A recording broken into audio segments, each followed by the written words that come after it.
નમસ્કાર, ચેકપોસ્ટ લાઈવમાં આપનું સ્વાગત છે. હું ગૌતમસિંહ સુદાન આપનું સ્વાગત કરું છું.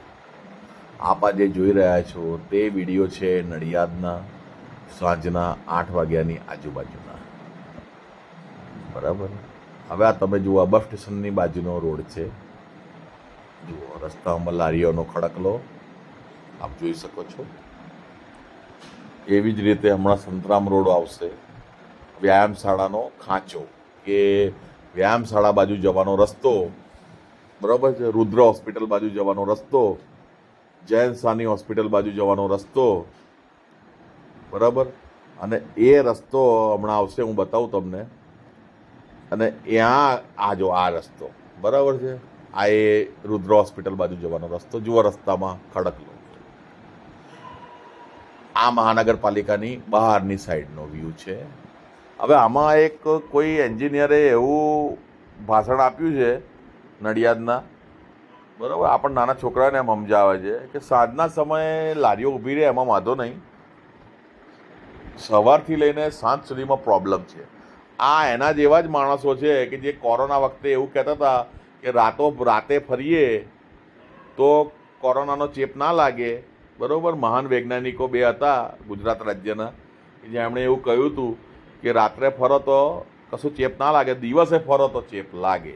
એના જેવું જ આ છે કે દિવસે રોડ છે ને સંકોચાઈ જાય છે અને સાંજના સમયે રોડ પહોળો થઈ જાય છે. એટલે રોડમાં સ્પ્રિંગ મૂકેલા છે, નવી ટેકનિક લાવેલા છે. આ નડિયાદના મહાનગરપાલિકાના જે કોઈ બી નવા એન્જિનિયરો આવ્યા હોય એ એન્જિનિયરો ના અમુક માણસો દ્વારા આવું કહેવામાં આવી રહ્યું છે કે આ રીતે કદાચ હોઈ શકે એમ મારું એવું માનવું છે.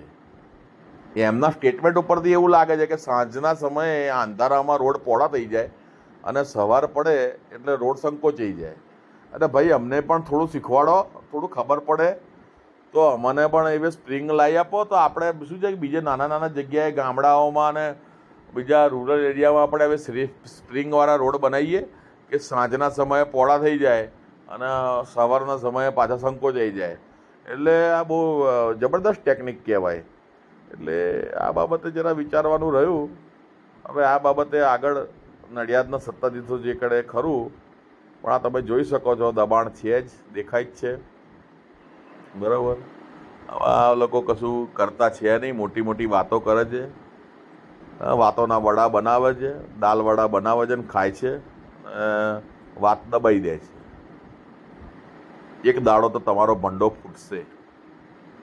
ગમે તેટલી ચાલાકી કરી લો ને, ચાલાકી કોઈની ચાલી છે તો તમારી ચાલી જશે. ચાલાકી કોઈની ચાલી છે કે તમારી ચાલી જશે. જય હિન્દ, જય ભારત.